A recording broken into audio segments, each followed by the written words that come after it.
Testing of Hyundai HGN16 air circuit breaker. The basic settings will be set by the customer. For testing, we add a 220 volt AC power supply. At first, we trip the breaker manually.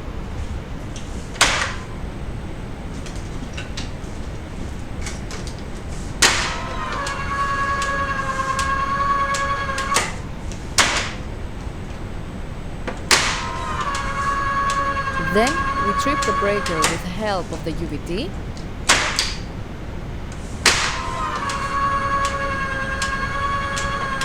Next, we perform a short time delay test and the breaker trips almost instantly.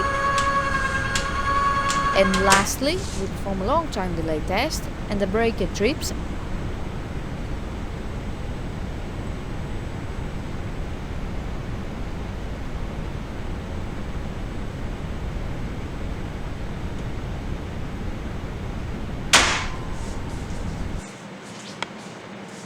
It is now clear that the breaker is operating successfully and is ready to be delivered to the customer.